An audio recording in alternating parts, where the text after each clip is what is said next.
ఓం సహనావవతు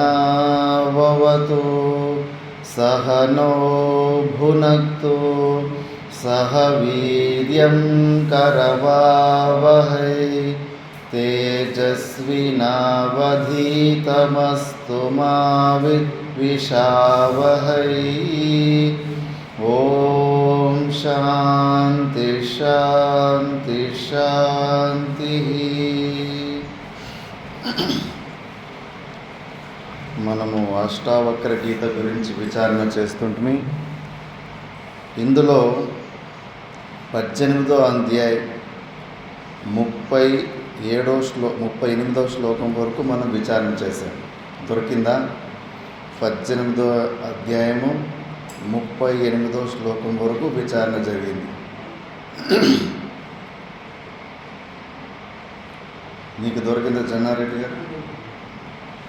ఎప్పుడు 39వ శ్లోకము సువిచారణ అందుకు చెప్తారా లేదా? క్లాస్ ఉందని మళ్ళా బాత్రూమ్ ఏమన్నా వచ్చి నశాంతిం లభతే మూఢో యతః శమితుమిచ్చతి ధీరస్తత్వం వినిశ్చిత్య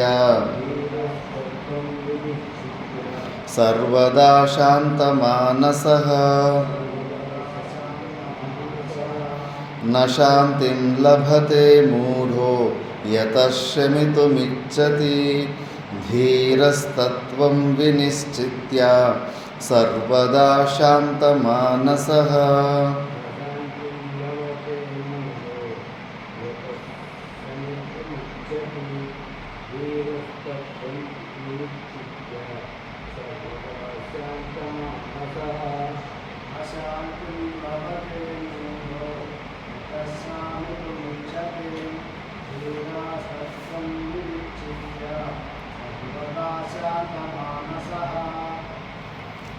నశాంతిం లభతే మూఢో, మూఢులైన వాళ్ళకు శాంతి లభించదు. యతః శమితుమిచ్చతి, శాంతంగా ఉండాలన్న కోరిక అయితే ఉంటుంది. ఎవరికి ఉండదు చెప్పండి? ప్రపంచంలో ప్రతి ఒక్కరు కూడా ప్రశాంతంగా ఉండాలి, హాయిగా ఉండాలని అనుకుంటాడా లేదా? అలా హాయిగా ఉండడానికి ఏదో ఒకటి క్రియలు చేస్తాడా లేదా? ప్రతి ఒక్కడు కూడా అంతే. మనిషిగా పుట్టిన తర్వాత ప్రశాంతంగా ఉండాలి, శాంతంగా ఉండాలని కోరుకుంటూనే ఉంటాడు. కాకపోతే ఆ శాంతిని మాత్రం పొందలేడు. ఎందుకంటే ఆ శాంతి మన ఆత్మతత్వం, ఆత్మజ్ఞానం పొందితేనే మనకు ఆ శాంతి లభిస్తుంది. ఆ ఆత్మజ్ఞానాన్ని, స్వరూపాన్ని తెలుసుకోకుండా బయట నువ్వు ఎన్ని ఏర్పాట్లు చేసుకున్నా కూడా నీకు ఆ శాంతి లభించదు. ఈ సత్యాన్ని మనము తెలుసుకోవాలి. ఎన్నెన్నో ప్లాన్లు వేసుకుంటాము.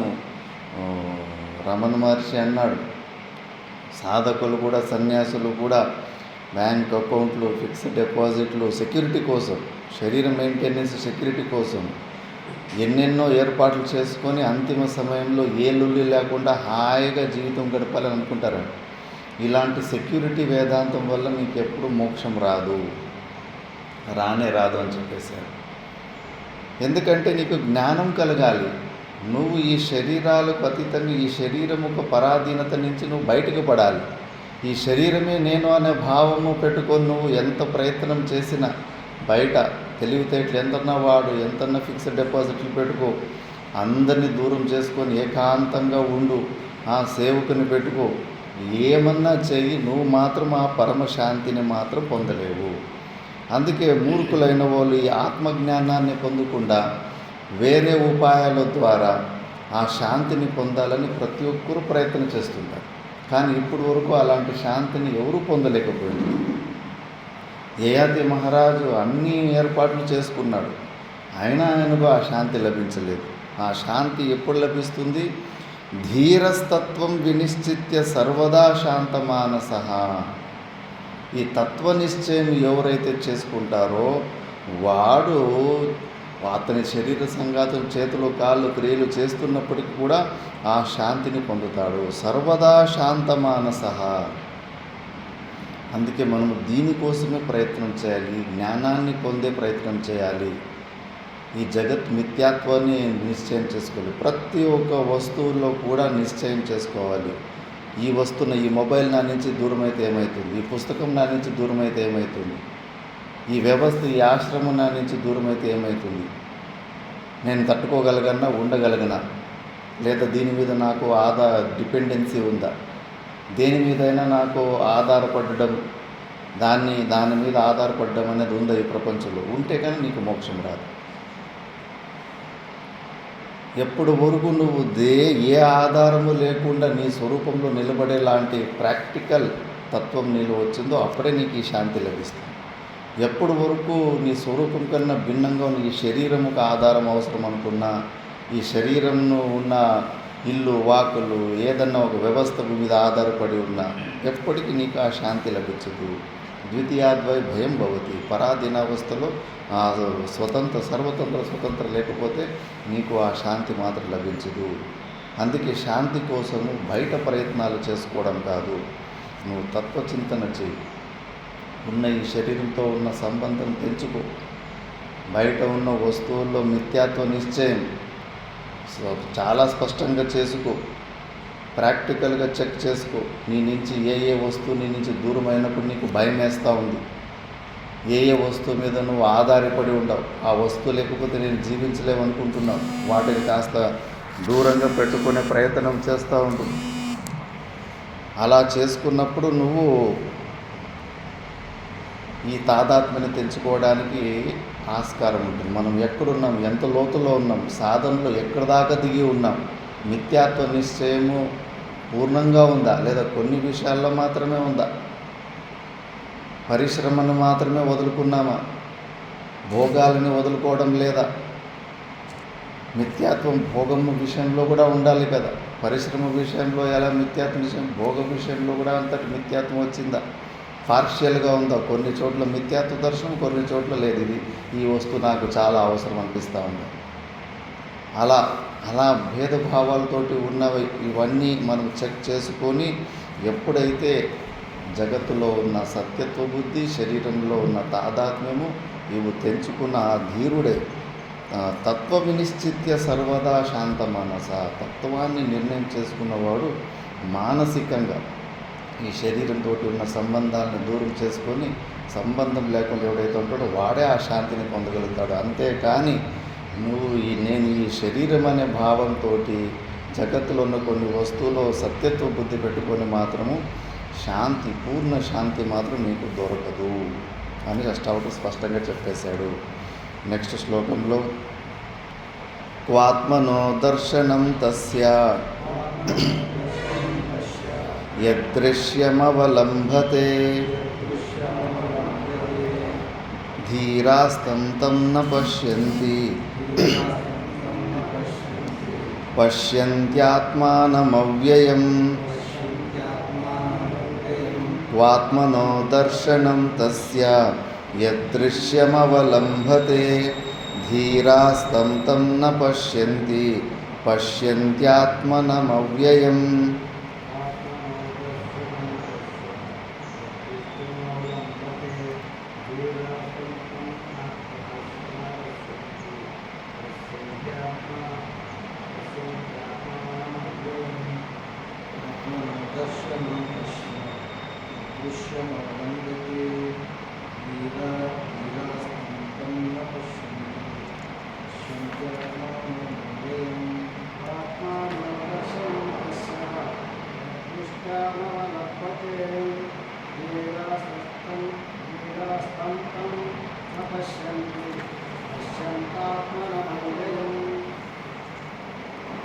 క్వాత్మనో దర్శనం తస్య యదృశ్యమవలంబతే.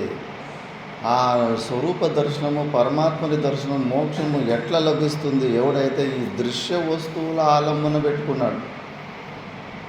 దృశ్య వస్తువులు అంటే జ్ఞానవత్వం, దృశ్యత్వం. దేని గురించి అయినా మనకు మనసు, బుద్ధుల ద్వారా కానీ ఇంద్రియాల ద్వారా జ్ఞానం కలిగిందంటే కనుక అది దృశ్య కోటిలోకి వచ్చేస్తుంది.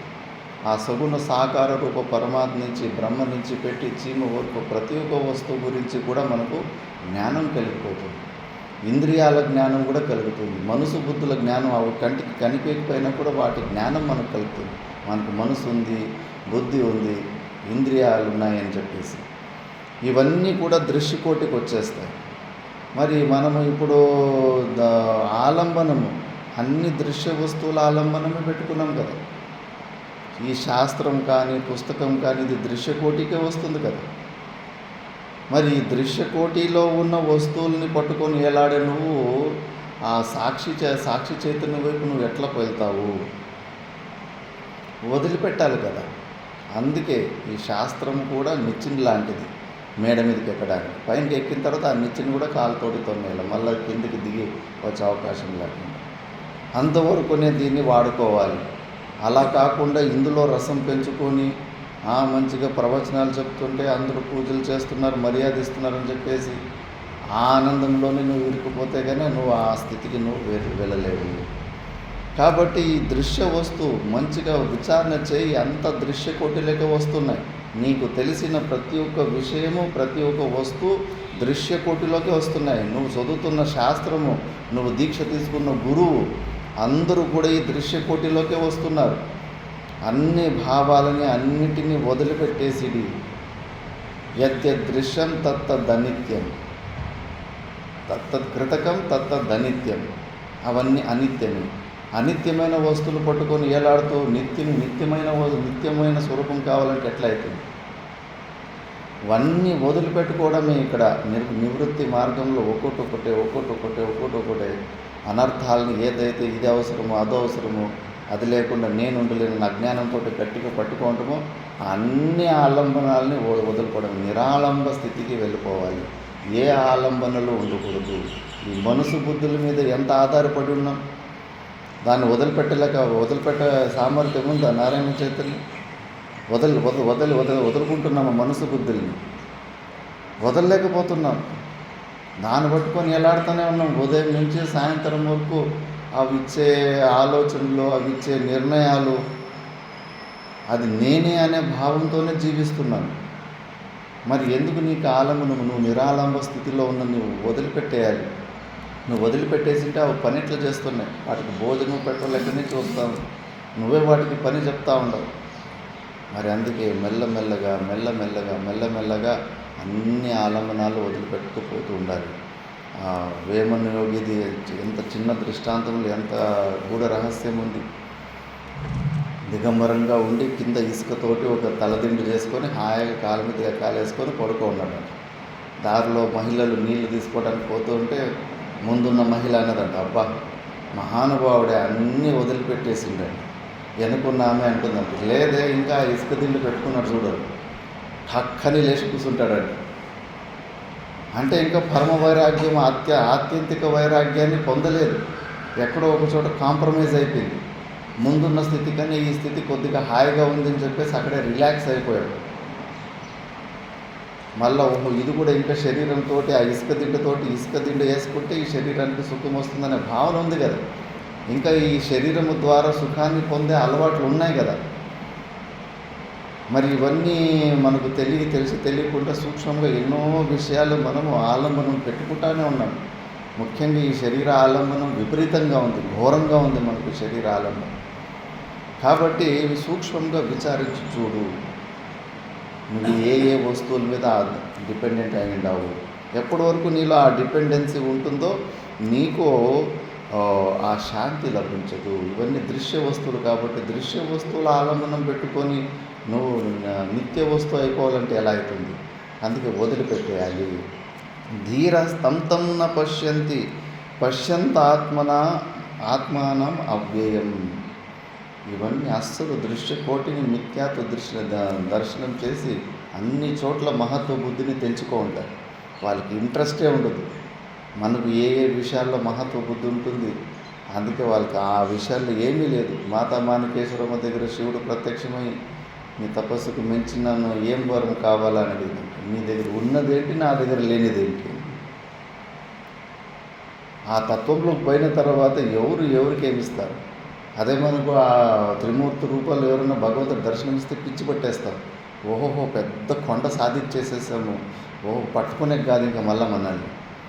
ఇంకా కొంతమందికి భ్రూ మధ్యలో కొద్దిగా జ్యోతి కనిపిస్తే పెద్ద సాధన, ఏదో పెద్ద సాధన చేసేసినారు అనుకుని ఫీల్ అయిపోతూ ఉంటారు. అవన్నీ కాలు కిందకి శాక్తువును పక్కన పెట్టేస్తారు జ్ఞానులు. దేని మీద కూడా మహత్వ బుద్ధి పెట్టుకోరు. తన స్వరూపం తప్పితే దానికన్నా భిన్నంగా ఉన్నది దృశ్య వస్తు సంపూర్ణం మిథ్య అన్నది పదే పదే వాళ్ళకు బాగా నిశ్చయం ఉంటుంది. అవసరమే ఉండదు, దేనితోటి అవసరమే ఉండదు. మహత్ బుద్ధి బయట దృశ్య వస్తువులో ఎక్కడ మహత్ బుద్ధి పెట్టుకున్నా నీకు జీవభావం ఫుల్గా ఉంటుంది మళ్ళీ. కాబట్టి ఏదేది చూస్తూ ఉంటారో, ఏదేది దృశ్య కోటికి వచ్చేస్తూ ఉంటుందో అదంతా అనిత్యమే అని చెప్పేసి వదిలిపెట్టేస్తారు. దృశ్యత్వ తద్మిథ్య. నాకు మనసు బుద్ధులకి దొరికిపోయింది, జ్ఞానం అయిపోయింది దేని గురించి అంటే కదా, అది ఎంత గొప్ప వస్తువు అయినా, ఎంత తాకత్తున్న వస్తువు అయినా, ఆఖరికి సృష్టిని సృష్టించిన సామర్థ్యం ఉన్న వస్తువు అయినా, వ్యక్తి అయినా కూడా అది దృశ్య కోటిలో ఉంటే మిథ్య, నాకు అవసరం లేదు. ఇలాంటి సృష్టిలు నేను కూడా స్వప్నంలో రోజు చేస్తూనే ఉన్నాను. ప్రతి ఒక్కరు కూడా సృష్టికర్తలే, స్వీకరించలేకపోతున్నారు. ఎంత అద్భుతమైన స్వప్నంలో ఎన్ని కొండలు, ఎంత పెద్ద ఆకాశము, ఎంత పెద్ద సముద్రము, ఎన్ని లక్షల మందిని, ఎన్ని జీవుల్ని సృష్టించాము. మనసుకు ఆ సామర్థ్యం, మాయా విశిష్ట చైతన్యకు, అజ్ఞానానికి అంత సామర్థ్యం ఉంటుంది. అందుకే నిన్ను నువ్వు తక్కువ అంచనా వేసుకోకు. బ్రూస్ లీ అని ఒక ఫైటర్ ఉంటాడు, సామాన్య లౌకిక విషయంలోనే తను ఉంటాడు. జోకులో కూడా, ఊహల్లో కూడా నిన్ను నువ్వు తక్కువ అంచనా వేసుకోకు. ఇంకొన్ని నిన్ను తక్కువ అంచనా వేస్తూ మాట్లాడుకో అవకాశం కూడా ఇవ్వకు. అంత పాజిటివ్గా జీవించు. శాస్త్రము చెప్తుంది, నాని అభిప్రాయాలు కాదు. అమృతస్య పుత్రాహ త్వం తత్తసి. నువ్వు ఆ సచ్చిదానంద స్వరూపుడు అయినావు. వాడు వీడు దారిలో పోయే దానే నిన్ను మూర్ఖుడు అంటున్నాడు, నిన్ను క్రోధి అంటున్నాడు, నువ్వు దుర్మార్గుడు అంటున్నాడు. వాడి మాటలు ఎందుకు నమ్ముతావు? శాస్త్రం మాటలను నమ్ము. అబద్ధం చెప్పదు శాస్త్రము, గురువులు శాస్త్రం అబద్ధం చెప్పరు. నువ్వు అమృతస్య పుత్రాహ, అమృతముఖ పిల్లలు మీరు. సచ్చిదానంద స్వరూప, ఆనందరస, ఆనందగణ అని. దీని మాట వినాలా మనం? వాళ్ళ మాట, పనికి రాని వాళ్ళ మాట వింటాం మనం. చెప్పాను కదా, ఒక ఇద్దరు శిష్యులు గొడవ పెట్టుకొని గురువు దగ్గరికి పోతే ఊరికి రక్తాలు వచ్చి కొట్టుకున్నారు. ఎందుకురా? వాడిని ఎందుకు కొట్టాడంటే, గురుగారు వాడు నన్ను గాడిద అన్నాడు. నేను 30 సంవత్సరాల నుంచి నువ్వు బ్రహ్మవి, నువ్వు సచ్చిదానంద స్వరూపాన్ని అంటానే ఉన్నాను, దాని మీద నీకు ఏ ఫీలింగు రాలేదు. వాడు ఒక్కసారి గాడిదంటే నమ్మేస్తారో నువ్వు? సెల్ఫ్ డౌట్ ఉంది. వాడి మాట నమ్మినావు కదా. ఇప్పుడు నువ్వు గాడిద అంటే కానీ నీకెట్లో, నేను నాలో గాడిద లక్షణాలు గుణాలు నాలో ఉన్నట్టు కనిపించినట్టున్నాయి, అందుకే వాడు గాడిద అన్నాడని నువ్వు స్వీకరించావు కదా. విచిత్రం అంటే విచిత్రం మనసు. ఇప్పుడు నువ్వు హెలికాప్టర్ అను ఎవరినన్నా, వాడికంత కోపం రాదు. నువ్వు కుక్క అను, వాడి కోపం వస్తుంది. నువ్వు హెలికాప్టర్ అన్నప్పుడు నేను ఎందుకు హెలికాప్టర్ అవుతానని మనసు ఎంత ఈజీగా తీసిపెట్టింది. కానీ కుక్క అన్నప్పుడు కోపం వస్తుంది, కొట్టనికి పోతావు. పిచ్చి పని కాకపోతే ఏమి, అంతా నువ్వు మనసులో ఊహించుకుంటున్నదే కదా. అది శబ్దం, ఇది శబ్దం. కాబట్టి నువ్వు సచ్చిదానంద స్వరూపుడివి, నువ్వు అమృతస్య పుత్ర. నీ స్వరూపంలో ఏమాత్రం తక్కువ వేసుకోకు. ఇదంతా ప్రతిబింబాన్ని చూసి త్వంభూత సంఘం బహుమానయేత అని మదాలసలు చెప్తుంది. తాతేతి కించిత్, తనయేతి కించిత్, మమేతి కించిత్, న మమేతి కించిత్, తంబేతి కించిత్, దైతేతి కించిత్. నేను రకరకాలుగా అంటుంటారు. నువ్వు మా తాత అంటారు, నువ్వు మా నాన్న అంటారు, నువ్వు నా మొగుడు అంటారు, నువ్వు మా ముత్తాత అంటారు, నువ్వు నా శిష్యుడు అంటారు, నువ్వు నా ఫ్రెండు అంటారు, నువ్వు నా బంధువువి అంటారు. వాళ్ళందరూ ఈ శరీర సంఘాతాన్ని చూసి నీకు ఇట్లా రకరకాల పేర్లు పెట్టుకుంటున్నారు. నాయనా, నువ్వు వీటిని అస్సలు నమ్మనే వద్దు. నువ్వు సచ్చిదానంద స్వరూపుడు. నువ్వు ఈ శరీర సంఘాతాన్ని చూసి వాళ్ళు రకరకాలుగా అనుకుంటున్నారు, నీకు దీనికి సంబంధమే లేదు అని మదాలాస చిన్న కొడుకు చెప్తుంది. కాబట్టి ధీరులైన వాళ్ళు ఈ దృశ్య వస్తువుల ఆలంబనాన్ని పట్టుకోరు. ఎప్పటి వరకు ఈ శాస్త్ర ఆలంబనం నువ్వు వదిలిపెట్టవో అప్పటి వరకు నీకు ఆ శాంతి లభించదు. ఇంకా దీని అవసరం కూడా ఉంది అనిపిస్తూ ఉంటే కన్నా మరి పని చేసుకోవాల్సింది, వేరే మార్గం లేదు. మిగతా దరిద్రమైన ఆలంబనాల కన్నా ఈ శాస్త్ర ఆలంబనం ఎంతో మంచిది. ఈ శాస్త్ర ఆలంబనం కూడా ఎప్పటి వరకు ఇంకా అవసరం ఉందనే బుద్ధి ఉందనుకో, అప్పటి వరకు నీకు శాంతి లభించదు. నాకు ఇంక ఈ శాస్త్ర అవసరం కూడా నాకు లేదు. నేను తెలుసుకోవాల్సింది నేను తెలుసుకునేసాను. శాస్త్రాన్ని వదిలిపెట్టేసి మళ్ళీ బయట ఉన్న లౌకికమైన వస్తువుల ఆలంబన పెట్టుకోవడం కాదు. ఏ వస్తువులు, ఎలాంటి స్థితి, ఎలాంటి వ్యవస్థలు, ఏ ఆలంబన కూడా లేదు. ఇంకా ఈ శరీరాన్ని పూర్ణంగా ప్రారంధానికి వదిలిపెట్టేస్తున్నాం. ఎండిపోయిన ఆకుని గాలి ఎటువైపు తీసుకుపోతుందో అటువైపు తీసుకుపోయి ఎక్కడ దాకా ఉంటుందో అక్కడ దాకా నాకు సంబంధం లేదన్న అలాంటి నిశ్చయం వచ్చినప్పుడు దీని శాస్త్ర ఆలంబనం కూడా వదిలిపెట్టేస్తే అప్పుడు నీకు, ఎందుకంటే ఇది కూడా దృశ్యకోటిలోకే వస్తుంది, దీన్ని కూడా వదిలిపెట్టిన రోజు నీకు ఆ పరమశాంతి లభిస్తుంది. నెక్స్ట్, క్వన్నిరోధో విమూఢస్య యో నిర్బంధం కరోతి వై స్వారమస్యైవ ధీరస్య సర్వదా సావకృత్రిమః. క్వనిరోధో విమూఢస్య యోర్నిర్బంధం కరోతి వై స్వారమస్యైవ ధీరస్య సర్వదా సావకృత్రిమః.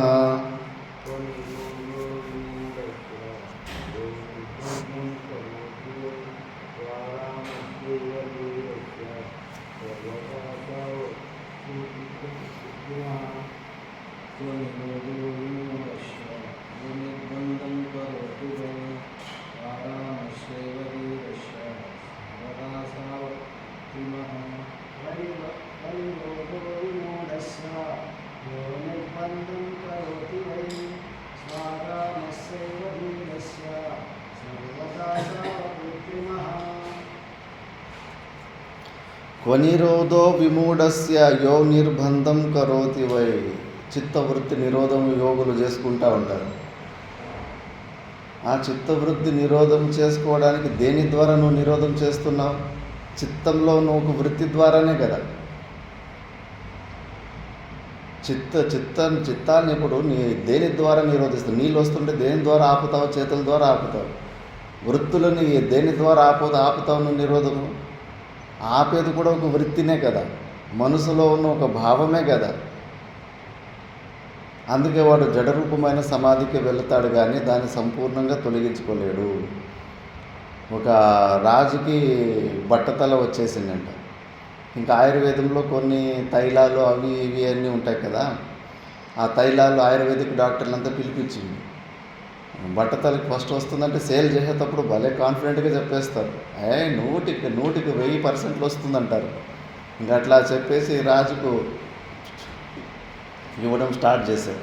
ఆ నూనె పెట్టుకుంటూ ఉంటే మరి బట్టతలలో వెంట్రుకలు వస్తాయి. రాజు కోపం వేసి, నాకు కోపం వచ్చి నన్నే మీరు మోసం చేస్తారంటే వాళ్ళంతా జైలుకి వేస్తుంటారు. మళ్ళీ ప్రకటన చేస్తారు, ఎవడైతే ఆయుర్వేదిక్ డాక్టర్ను అందరినీ బలవంతంగా గుంజుకురండి అని చెప్పేసి. ఇంకా అందరికీ విధి లేక వాళ్ళ దగ్గర ఉన్న నూనెలన్నీ ఇస్తున్నారు కానీ అందరూ జైలుకి వెళ్ళిపోతున్నారు. ఒకడు బుద్ధివంతుడైన ఆయుర్వేదిక్ డాక్టర్ ఉంటాడు, వీడికి ఇట్లా కాదని చెప్పేసి, రాజా నా దగ్గర మంచి తైలం ఉంది, తప్పకుండా నీకు వెంట్రుకలు వస్తాయి, కాకపోతే అది పెట్టుకునేటప్పుడు నువ్వు కోతిని తెలుసుకోకూడదు, అది నూనె పెట్టుకునేటప్పుడు నువ్వు మాత్రం కోతిని తెలుసుకోకూడదు అని. సరేలే నేను తెలుసుకోలేను. ఎప్పుడు ఆ నూనె పెట్టుకోవాలని పోతాడో ఆ కోతే గుర్తుకొస్తుంది. దాన్ని తెలుసుకోకూడదు అన్న విషయంలో అది గుర్తుకు వచ్చేస్తుంది కదా. అది ఎప్పటికీ ఇంక పూర్తి వాడు బచావ్ అయిపోతాడు.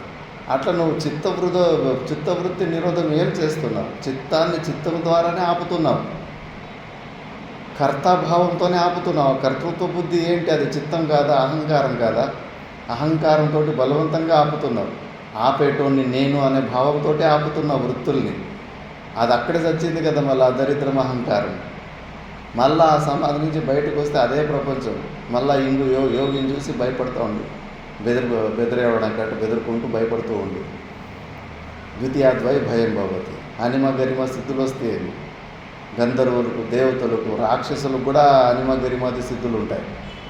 వాళ్ళకందరికీ చూసి భయపడతా ఉంది. ఎంత పవర్ఫుల్ అయితే ఏం పెట్టుకోవాలి? అజ్ఞానమే ఉంది కదా నీకు.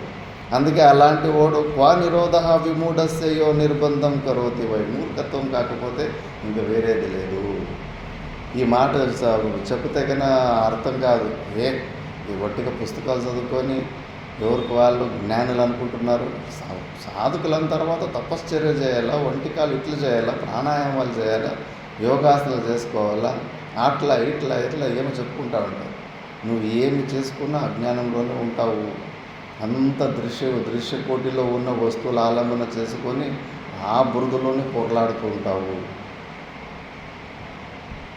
ఎలా చేస్తావు నువ్వు? దేని ద్వారా నిరోధిస్తున్నావు? నువ్వు నిరోధిస్తున్నవాడు ఉన్నాడా ఫస్ట్? వాడే డూప్లికేటు.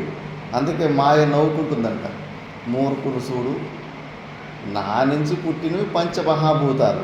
ఆ పంచమహాభూతాలు కొన్ని అంశాల్లో పుట్టిండేది జీవులు, ఇవన్నీ అందులో పుట్టిన మనసు, బుద్ధి, ఇవన్నీ కూడా దాంట్లో మునిమనుములు లాంటివి. నా మునిమనుములు అసలు నన్నే లేరు అంటున్నారు చూడు. నేను లేకపోతే అసలు వాళ్ళు పని కూడా చేయలేరు కదా, అసలు వాళ్ళకి అస్తిత్వమే లేదు. నువ్వు దేని ద్వారా నువ్వు లేదంటున్నావు? నీ అహంకారం కర్తాభావంతో కదా. ఈ ప్రపంచాన్ని మిథ్య అని నిశ్చయం చేసుకున్న కర్తాని నేను అని కర్తృత్వ భావంతో నువ్వు ఇంకా మిథ్యాత్వ నిశ్చయం చేయకపోతున్నావు కదా. అది పోపిచ్చోడా, నీలాంటి వాళ్ళు ఎంతమంది అనుకొని ఎంత నాలోనే ఎరువైపోయారని నవ్వుకుంటుందంట అమ్మాయి. నువ్వు దేని ద్వారా మాయని నువ్వు తిరస్కరిస్తున్నావో దాని ముత్తాత లాంటిది మాయ. వదిలిపెట్టుకుంటే కానీ, అసలు ఈ మనసు బుద్ధుల సహవాసాన్ని వదిలిపెట్టుకుంటే కానీ నువ్వు మనసులో కూర్చొని ఏమి నిర్ణయాలు చేసుకుని ఏం చేసుకున్న ప్రయోజనం లేదు. దీని సహవాసమే దూరం చేసుకోవాలి నువ్వు. స్వారమస్యైవ ధీరస్య సర్వదా అసావకృతి. అందుకే ఈ ఆత్మారాముడైన ఈ ధీరుడు అసలు నిరోధం చేసి ఏ కృతులు చేయడు, అన్నీ ఆపేసుకుంటాడు. చేస్తున్న మూర్ఖత్వాలన్నీ అప్పుడైతే ఆపేసుకుంటాడో అప్పుడు అది తానంతకు తాను వెలుగుతుంది.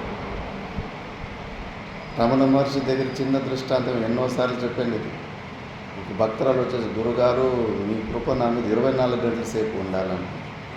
అది ఎప్పటికీ ఉండాలంటారు. అది ఎప్పటికీ 24 గంటల సేపు ఉందామా, మధ్యలో నేను అనే భావం నీలో వస్తుంది కదా, అది అడ్డం వస్తూ ఉంది. అది రాకుండా ఉంటే చాలు. ఇదే ఆవరణం కదా మనకు. మనసు బుద్ధులు ఏ విచారాలు వస్తాయి, ఇదే ఆవరణం. సుషుప్తులు ఇవి లేనప్పుడు పూర్ణంగా ఉన్నాం కదా, ఆనందంగానే ఉన్నాం కదా. ఏమన్నా సమస్యలు ఉన్నాయా? పొలం పనులు చేయాల్సిన పని వచ్చిందా? ఉద్యోగాలు చేయాల్సిన పని వచ్చిందా? సుషుప్తి అవస్థలో ఆకలి దప్పుల సమస్య ఏమన్నా ఉందా? ఏ లొల్లి లేదు కదా. ఈ లొల్లంతా ఈ మనసు బుద్ధులు యాక్టివ్గా ఉండడం వల్లనే వచ్చింది కదా. వాటి సవాసాన్ని వదులుకుంటే చాలు, ఆ స్వరూపంలోకి మనం వెళ్ళిపోవచ్చు. అందుకే చేస్తున్న ప్రయత్నాలన్నీ ఆపేసుకోవడమే అష్టావక్రుడు గీత చెప్పేది. అన్ని క్రియలు, అన్ని ప్రయత్నాలు నువ్వు అజ్ఞాన మూలకంగానే చేస్తున్నావు. నువ్వు ఎప్పటికీ ముక్తుడుగానే ఉండావు. అనవసరంగా ముక్తుడుగా లేదు అన్నది నువ్వు చేస్తున్న ప్రయత్నంలోనే నువ్వు అజ్ఞానంలో ఉన్నావని నువ్వే నిరూపించుకుంటున్నావు. ఉన్న సత్యాన్ని స్వీకరించలేకపోతున్నావని ఇందులోనే స్పష్టమవుతుంది. ప్రయత్నాలు చేస్తున్నావంటే కానీ నువ్వు ఉన్న సత్యాన్ని స్వీకరించలేకపోతున్నావు. దాన్ని తెలుసుకో. నీకు అవసరం లేదు, ఒక్క చిన్న క్రియ చేయాల్సిన అవసరం లేదు. ఈ శరీరం అవసరం లేదు, ఈ మనసు బుద్ధులు అవసరం లేదు. నువ్వు కావాలనుకుంటే మాత్రమే 2000 సంవత్సరాలు ఉంటుందేమో నీ శరీరం. టాటా బాయ్ బాయ్ చెప్పి వెళ్ళిపోతూ ఉంటుంది. ఇలాంటి శరీరాన్ని పట్టుకొని ఎందుకు ఎలాడతావు నువ్వు? ఇప్పుడే వదిలిపెట్టేసాడు దీని మీద ఉన్న ఆశలు గీసలు. ఇబ్బందులు ఎప్పటికైనా ఉండేది. కాయంత ఊపిరి ఇప్పుడు ఊపిరి లోపల నుంచి బయటకు రావడం ఆగిపోయిన రోజు కేల్కతం దుకాణం బంద్. అది ఎప్పుడో ఒకరోజు జరగాల్సిందే. నువ్వు కావాలనుకుంటే కూడా నీ దగ్గర ఉండదు ఇది. అలాంటి అనిత్యమైన వస్తువులు పట్టుకొని నేను ఎలాడుతున్నావు. ఇప్పుడే దీని మీద ఉన్న మోహం వదిలిపెట్టుకో. నీకు దీనికి సంబంధం లేదు. అన్నీ వదిలిపెట్టుకొని నీ స్వరూపంలో నువ్వు శాంతంగా ఉండడం నేర్చుకో. ఎప్పుడైతే అలా శాంతంగా ఉంటావో అప్పుడు నువ్వు ఇలాంటి ఆత్మారాముడు అయి స్వాభావికంగానే ఏ ప్రయత్నాలు చేసుకుండానే నీ స్వరూపంలోకి వెళ్తావు. అనవసరంగా చిత్తవృత్తి నిరోధని మళ్ళా కర్తృత్వ బుద్ధిని తెచ్చుకొని సాధనలు అది ఇది అనుకొని మళ్ళా మూర్ఖత్వంలోకి దిగకు. సిద్ధ వస్తువులకు సాధనలు ఉండవు. సాధ్యమైన వస్తువులకి సాధన, కానీ సిద్ధ వస్తువుకి ఆల్రెడీ ఉన్న వస్తువుకు సాధనలు చేస్తున్నావు అంటే ఏంటి? మూర్ఖుడే అంటాడు, వ్యర్థమైన పరిశ్రమే అంటారు. ఆకాశాన్ని పొందడానికి నేను కాశీకి వెళ్తాను, గాలిని పొందడానికి నేను వేరే, గాలి కూడా అంతే, అంతటా భూలోకములు ఇక్కడే ఉంది. గాలిని ఆకాశాన్ని పొందడానికి అంత దూరం పోవాల్సిన అవసరం, ఇక్కడ ఆల్రెడీ పొందే ఉన్నాం కదా. పొందిన విషయాలకి మళ్ళీ పొందడానికి ఇంకే వేరే సాధనలు ఉండవు. కాబట్టి ఏం ప్రయత్నాలు చేసుకోకుండా ఇలాంటి జీవన్ముక్త పురుషుడికి ఆ స్వరూపము స్థితి కలుగుతూ ఉంటుంది. నెక్స్ట్, భావస్య భావకః కశ్చిన్ నకించిత్ భావకోపరః ఉభయాభావకః కశ్చిత్ ఏవమేవ నిరాకులః.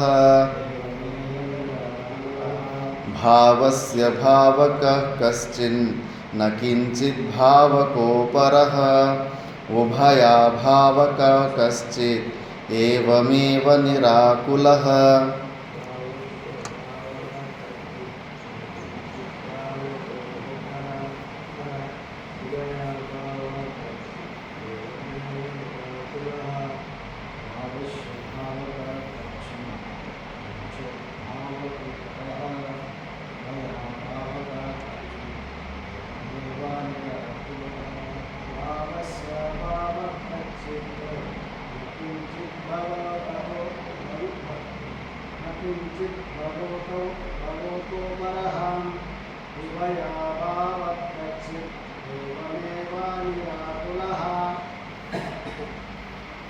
భావస్య భావకః కశ్చిన్న కించిత్ భావకోపరః ఉభయాభావకః కశ్చిదేవమేవ నిరాకులః. ఈ ప్రపంచం ఉందేని ఆ భావం తెచ్చుకున్నవాళ్ళు, ప్రపంచం ఉంది సత్యం అనే భావం తెచ్చుకున్న వాళ్ళు, ఈ ప్రపంచం లేదు అన్న భావం తెచ్చుకున్నవాళ్ళు. లేదు అంటున్నామంటే కానీ దానికి కూడా విరుద్ధార్థకము పదం ఉంది కదా. నువ్వు లేదు అనాల్సిన పరిస్థితి ఎందుకు వచ్చింది? ఏదో ఉంది అని. కుండ ఇక్కడ లేదు అంటే కానీ కుండ ఉండే సంభావన బుద్ధి ఉంది అని.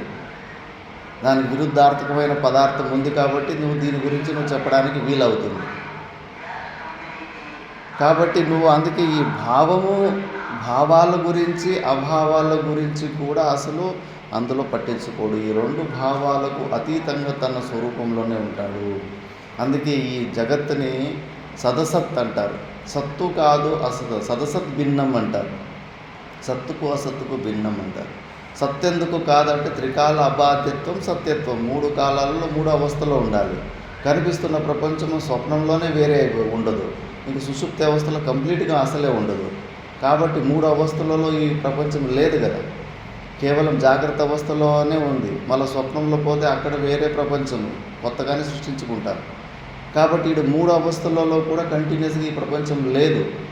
3 కాలాలలో కూడా ప్రళయ కాలంలో అయితే కనుక కొన్ని వేల సంవత్సరాలు లేకుండానే ఉంటుంది. కాబట్టి ఇది సత్తు కాదు. పోనీ అసత్ అందామా? అసత్ అంటే కన్నా వంద్యాపుత్రుడు, గొడ్డరాల బిడ్డ అని. గొడ్డరాల బిడ్డ అని వాడు లేనే లేడు కదా, కేవలం శబ్దాలు మాత్రం అంతే. గొడ్రాలకు బిడ్డ ఉంటే గొడ్రాలని ఎందుకు అంటారు? పోనీ అలా ఇక ప్రపంచము లేనే లేదు, కేవలం శబ్దం మాత్రం అంటే ప్రతీతి మాత్రత్వ కనిపిస్తూ ఉంది, కండ్లకు కనిపిస్తూ ఉంది. గొడ్రాల బిడ్డలాగా మొత్తానికి లేకుండా లేదు, ఇక్కడ వస్తువులు కూడా కనిపిస్తున్నాయి.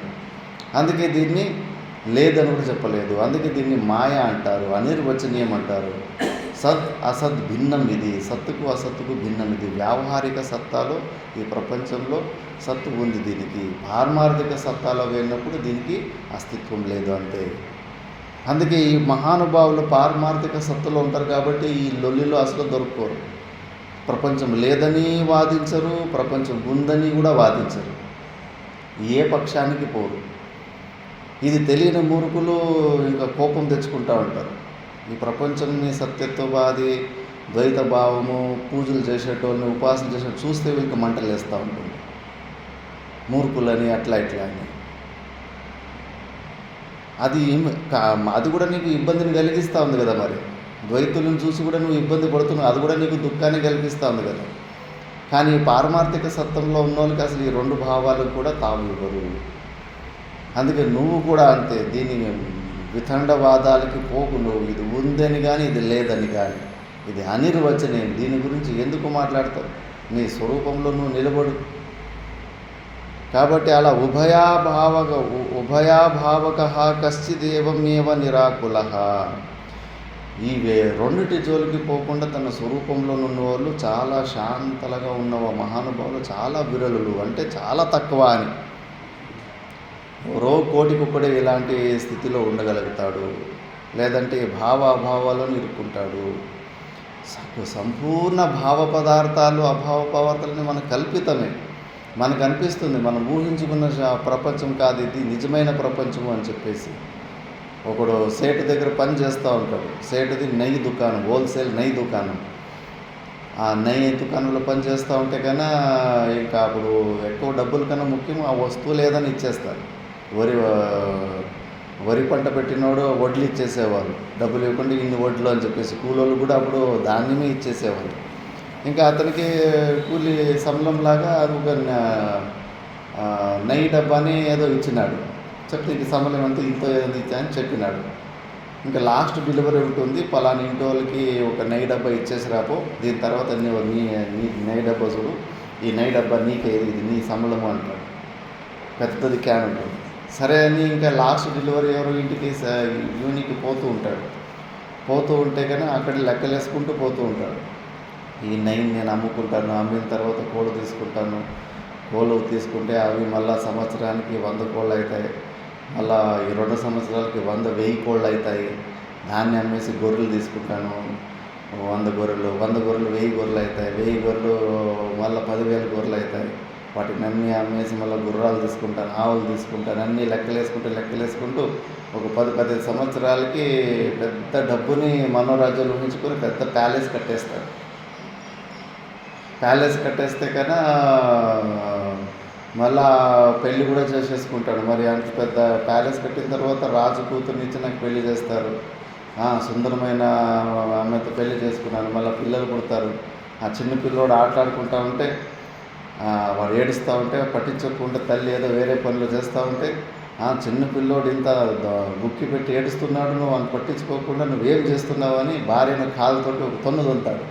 అక్కడ ముందు నెయ్యి దించి అక్కడ పెట్టింటాడు. ఆ నెయ్యి పాత్రనే కాళ్ళతోటి తొన్నేస్తాడు. తొన్నేసేసరికి మొత్తం అది మట్టిపాలైపోతుంది.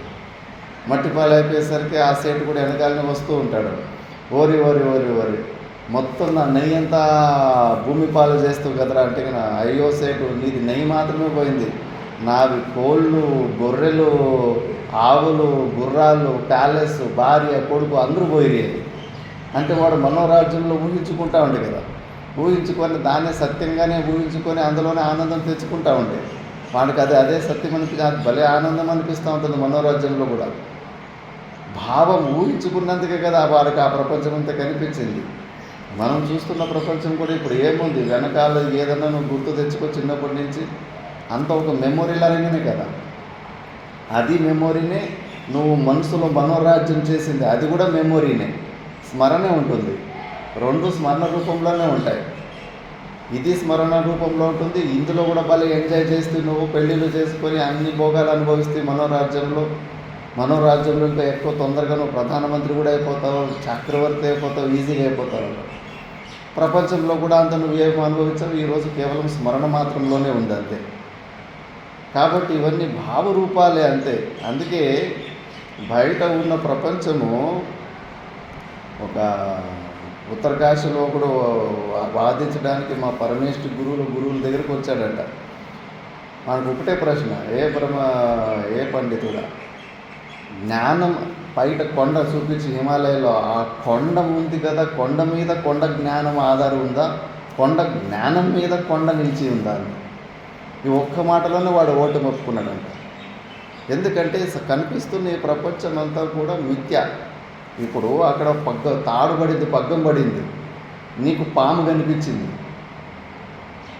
ఆ పాము కనిపించినందుకు నీలో పాము జ్ఞానం వచ్చిందా, ఆల్రెడీ నీలో పాము జ్ఞానం ఉన్నందుకు అక్కడ పాము కనిపించిందా? ఏం నారాయణ చైతన్య, పాము జ్ఞానం ఉన్నందుకు నీకు అది పాములాగా కనిపించింది. బయట అక్కడ పాము లేదు, పగ్గము పాములాగా కనిపించింది. మనం అనుకుంటాం బయట వస్తువులు, ఈ మైక్ ఉన్నందుకు నాకు మైకు జ్ఞానం అవుతుందని. లేదు, మైకు జ్ఞానం నీ దగ్గర ముందుంది కాబట్టి నీకు మైకు జ్ఞానం అవుతుంది. ఆ కింద పగ్గం పడింది, అది నువ్వు పాములాగా కనిపిస్తుంది. నువ్వు అనుకుంటున్నావు అది పాము ఉన్నందుకే నాకు పాము జ్ఞానం అయిందని. నీ బుర్రలో ముందుగానే నీ దగ్గర పాము జ్ఞానం ఉంది. జ్ఞానం ముందుంది, జ్ఞానం తర్వాత బయట వస్తువు వచ్చింది. వస్తువు మీద జ్ఞానం నిలబడలేదు, జ్ఞానం మీద వస్తువు నిలబడింది. ఈ ప్రపంచంలో ఉన్న ప్రతి ఒక్క వస్తువు కూడా నీలో ఉన్న జ్ఞానం మీద ఆధారపడి ఉంది. ఆ జ్ఞానాన్ని కొద్దిగా శుద్ధి చేసుకొని నువ్వు జ్ఞాన స్వరూపుడు వైపు, నీ మీదనే అంత ఆధారపడి ఉన్నాయి, నువ్వే అయి ఉన్నావు అని. ఇలా అలాంటి స్థితిలో ఉంటారు మహానుభావులు. కాబట్టి అలాంటి వాళ్ళు ఈ భావాలకు కానీ అభావాలకు కానీ దేనికి లేకుండా కేవలం తన స్వరూపంలో నిలబడిన అలాంటి చాలా బిర్లా అలాంటి వాళ్ళు ఎవరో ఒకరు కోటికొక్కరు నిలబడి ఉంటారు.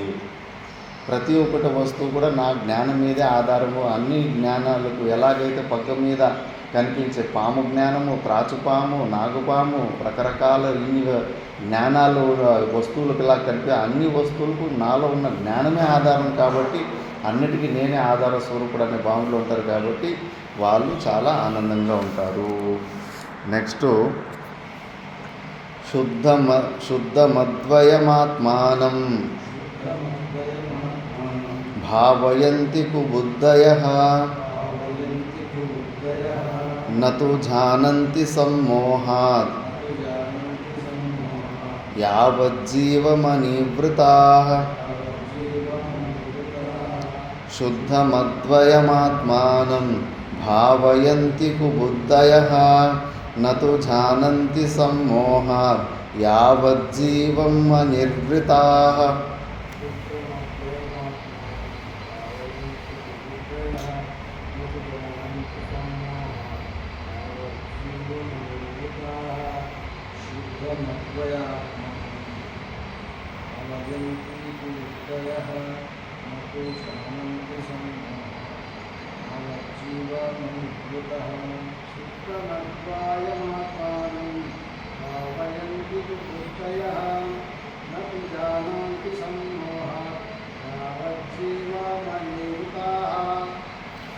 శుద్ధమద్వయమాత్మానం భావయంతి కుబుద్ధయః. కట్టి మీద కొట్టినాడు లేదా మనందరికీ ఇప్పుడు అష్టావక్రుడు ఏం నారాయణ చైతన్యం కుబుద్ధులు అన్నారు, మనల్ని తిడుతున్నాడు అష్టావక్రుడు. మూర్ఖులారా, దుష్టబుద్ధులారా అని తిడుతున్నాడు. అద్వయంని భావించుకుంటున్నాం కదా, భగవంతుడు అద్వయ స్వరూపుడు, ఉన్నది ఒకటే సత్యము అని అంటున్నాం కదా. తిడుతున్నాడు. కుబుద్ధయః శుద్ధం అద్వయం ఆత్మానం భావయంతి. ఇంతకుముందు అయితే కన్నా నీకు అజ్ఞానం ఉన్నంత సత్యాన్ని తెలుసుకోలేనప్పుడు కొద్దిగా భావనన్నా చేసుకోండి, కనీసం మనసు బుద్ధుల ద్వారా నేను ఆ సచ్చిదాన స్వరూపుని అనుకోండి అని చెప్పాడు. ఇప్పుడు సొంపె కట్టి తీసుకొని కొట్టేశాడు. దుష్టబుద్ధుల్లారా, కుబుద్ధుల్లారా, చెడు బుద్ధులు ఉన్న వాళ్ళారా, అద్వయాన్ని భావించుకోకూడదు. అలాంటి వాళ్ళు నతు జానంతి సమ్మోహాద్ యావజ్జీవం అనివృతాః. ఎన్ని కల్పలకు ఎన్ని జన్మల కింద ఊరికే భావించుకుంటా ఉండు, ఏమీ పని కాదు. ఇంకా దీనికంటే నువ్వు ఏం చేయగలవు? ఇప్పుడు సాధనలో శ్రవణం అనేది దాసం ఉన్న మనసు బుద్ధి దగ్గర నేను ఆ సచ్చిదానంద స్వరూపుణ్ణి, నేను జీవుని కాదని భావించుకోవడమే కదా. దాన్ని పెద్ద సాధన అనుకుంటున్నావు, పెద్ద జ్ఞానం అనుకుంటున్నావు. నీకు ఎప్పటికీ ఇంకా ఇన్ఫైనట్ టైం వరకు నీకు అసలు ఇంకా మోక్షమే రాదంటారు. మనది జ్ఞానము భావన కాదు, నిశ్చయం కావాలి. అది ఎన్ని రోజులు నీ మనసు బుద్ధుల దగ్గర భావించుకుంటూ ఉంటావు. నీకు ముందే చెప్పాను కదా, నువ్వు భావించుకున్నది వస్తువులంతా కూడా మిథ్య అయిపోతుంది. మిథ్యా వస్తువులే నువ్వు భావించుకోగలవు. ఎక్కడ భావిస్తున్నావు? మనసు బుద్ధుల్లోనే కదా. ఇంకా ఈ బురదలోనే ఉండవు కదా, శరీర సంఘాతంలోనే నిలబడినావు కదా. స్వరూపం తనను తాను భావించుకోవడం జరుగుతుందా? స్వరూపంకి ఏమైనా మనసు బుద్ధులు ఉన్నాయా? నిరాకార బుద్ధికి మనసు, చేతులు, కాళ్ళు ఏమీ లేవు. తనకు మనసు బుద్ధి కూడా లేదు. నిర్గుణ నిరాకార పరమాత్మ ఆయన ఎందుకు భావించుకుంటాడు? నువ్వు భావించుకుంటున్నావు అంటే ఇంకా అహంకారంలో చచ్చినావు. అక్కడి నుంచి బయటికి రా, ఫస్ట్ వదిలిపెట్టు దాన్ని. దాన్ని పట్టుకొని అయ్యో నేను చదివేదంతా చదివినా, తెలుసుకునేదంతా తెలుసుకున్నా, సంశయాలు లేవు, కానీ ఆనందం మాత్రం లేదని ఏడుస్తావు. ఎక్కడి నుంచి వస్తుంది? ఆ బురదలోనే అక్కడే ఇరుక్కో ఉండవు, ఎప్పటికీ దొరకదు అని చెప్పేస్తాం. మళ్ళీ ముముక్షువులు కూడా బాధితానుభూతి నుంచి శరీర సంగతి బుద్ధి ఉంటుంది, కానీ వాళ్ళు ఆ బుద్ధిలో ఇలాంటి భావించుకోవడాలు ఉండవని నెక్స్ట్ శ్లోకంలో చెప్తుంటారు. ముముక్షు కాదు జ్ఞానికి, ముముక్షోర్బుద్ధిరాలంభం అంతరేణ న విద్యతే నిరాలంభైవ నిష్కామ బుద్ధిర్ముక్తస్య సర్వదా. ముముక్షోర్బుద్ధిరాలంభం అంతరేణ న విద్యతే నిరాలంభైవ నిష్కామ బుద్ధిర్ముక్తస్య సర్వదా.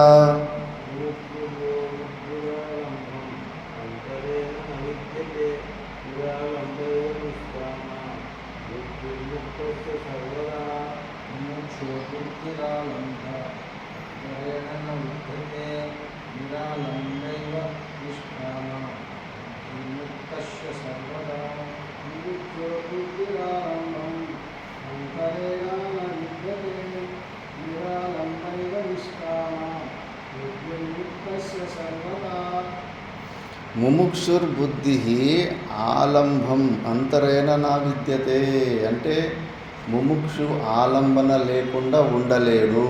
ముముక్షు అంటే మోక్షాన్ని కావాలని ప్రయత్నం చేస్తున్నాడు. దేని ద్వారా ప్రయత్నం చేస్తుంటాడు? మనసు బుద్ధుల ద్వారా ప్రయత్నం చేస్తుంటాడు.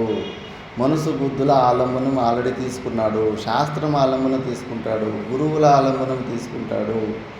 ఇవన్నీ ఆలంబనాలు. ఇంకా ముముక్ష అవస్థలోనే ఉన్నోడు మాత్రం నిరాలంబ స్థితిలో ఉండలేడు. ప్రయత్నాలు చేసే వాడు ఎప్పటికీ వాడి మనసు బుద్ధులు యాక్టివ్గానే ఉంటాయి. కానీ నిరాలంబమేవ నిష్కామో బుద్ధిర్ ముక్తస్య సర్వదా. ఈ ముక్తుడు, ఈ జీవన్ముక్త పురుషుడు నిరాలంబ స్థితిలో ఉంటాడు. ఎవ్వడి ఆలంబము లేదు. తొక్కలో ఈ మనసు బుద్ధుల ఆలంబనం కూడా తీసి పక్కన పెట్టేసాడు. ఇన్ని రోజులు అవి ఇచ్చిన తప్పుడు నిర్ణయాలు, అల్పత్వ బుద్ధి, పరిచిన్న బుద్ధికి తల వంచి ఇప్పుడు అస్సలు పట్టించుకోడు. ఈ శరీర సంఘాతానికి ఏమైనా కూడా అస్సలు పట్టించుకోడు. పాడైపోనీలే, సాయనీలే, ఉంటే ఉంటుంది, పీకితే పీకుతుంది అనుకుంటాడు. ఏ ఆలంబనం పెట్టుకోడు. ఒకసారి నిశ్చయం చేసుకున్నాడు, అయిపోయింది. ఇంకా నేను ఏమి మనసుతోటి కానీ బుద్ధులతోటి కానీ ఒక్క చిన్న ప్రయత్నం చేయాల్సిన అవసరం. నేను ప్రయత్నం చేసినా ప్రయత్నం చేయకపోయినా విలాపంతో ఏడుస్తున్న ఈ మనసు బుద్ధులు నా స్వరూపంలో మాత్రం చిన్న మరక కూడా రాదు, చిన్న మైనస్ పాయింట్ ఉంటుంది. అది ఎప్పటికీ నిత్యంగా ఉంటుంది. దాన్ని ఎవరు ముట్టుకోలేరు. నా ఆనందాన్ని నా నుంచి ఎవరు దూరం చేయలేరు. నేను ఎప్పటికీ నిత్య సత్య ఆనంద స్వరూపాన్ని నేను. నాకు వీటితోటి సంబంధమే లేదు, వీటితోటి అవసరమే లేదు.